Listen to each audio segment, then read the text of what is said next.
में trade war छिड़ा हुआ है। यूएस और चीन एक दूसरे पर टैरिफ लगाने का ऐलान कर चुके हैं और इस ऐलान के बाद इसका असर भी अब दिखाई पड़ रहा है। बढ़ते प्रभाव के बीच जहां ट्रंप का जवाब देने के लिए जिनपिंग अब भी बड़ी बड़ी पॉलिसीज लेकर आ रहे हैं, वहीं दूसरी तरफ चीन भारत के करीब आने की एक और कामयाब कोशिश में जुट चुका है।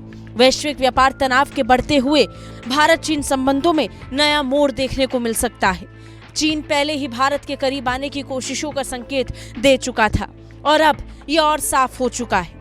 बढ़ते व्यापार असंतुलन के बावजूद चीन के साथ भारत का घाटा 99 अरब डॉलर के चौंका देने वाले स्तर पर पहुंच चुका है। बीजिंग ज्यादा आर्थिक सहयोग के लिए अब भारत के साथ प्रयासों में जुट चुका है। दरअसल चीनी राजदूत जू फीहोंग ने एक इंटरव्यू के दौरान इस बात को स्वीकार किया कि कैसे चीन अब भारत के व्यापार ढांचे में अपनी भूमिका को निभाना चाहता है। चीनी राजदूत जू फीहोंग ने भारतीय सामान को खरीदने का स्वागत कर दिया है। चीन ने कहा है कि वो भारतीय सामान को खरीदने के लिए पूरी तरीके से तैयार है। चीन ने ज्यादा खुले व्यापार के लिए अपनी तरफ से हरी झंडी दिखा दी है। चीन के विशाल उपभोक्ता बाजार का लाभ उठाने के लिए भारत की तरफ चीन देख रहा है। बता दें, जू का ये पहला इंटरव्यू था जो उन्होंने पदभार संभालने के साथ किसी भारतीय मीडिया को दिया।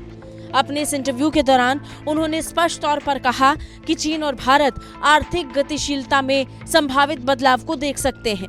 चीन का विशाल बाजार भारतीय निर्यातकों के लिए खुल चुका है, इसका संकेत भी चीनी राजदूत ने दे दिया है। जू ने भारत से अपनी सीमाओं के भीतर काम कर रहे चीनी उद्यमों के लिए ज्यादा सामान खरीदने का आग्रह किया है। चीनी राजदूत का कहना है कि भारत और चीन को मिलकर एक दूसरे के व्यापार में भूमिकाओं को निभाना चाहिए। उन्होंने दोनों देशों की बाजार ताकत का भी जिक्र किया। जू ने जोर देकर कहा कि चीन ने कभी भी जानबूझकर व्यापार अधिशेष का पीछा नहीं किया है। ये तर्क देते हुए कि इस तरह के असंतुलन स्वाभाविक रूप से बाजार की ताकतों के साथ विकसित होते हैं। उन्होंने बयान में कहा कि चीन के सुपर साइज्ड बाजार का मूल्यांकन करने से भारतीय कंपनियों के लिए ज्यादा वाणिज्यिक अवसर खुलेंगे। उन्होंने कहा कि मिर्च, सूती धागे, लोहा ऐसक के भारतीय निर्यात में हाल ही में हुई बढ़ोतरी बताता है कि वित्त वर्ष 2024 में 17%, 240% और 160% की वृद्धि हुई है। जू ने कहा कि बीजिंग प्रीमियम भारतीय सामान के व्यापक प्रवाह का समर्थन करता है और इसके लिए चीनी बाजार पूरी तरीके से भारत के लिए खुले हुए हैं। बड़ी बात यह है कि ट्रंप के टैरिफ को लेकर किए गए ऐलान के बाद चीन अब भारत के साथ ज्यादा सॉफ्ट हो रहा है।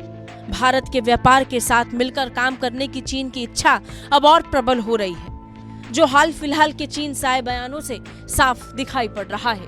ब्यूरो रिपोर्ट, भारत तक।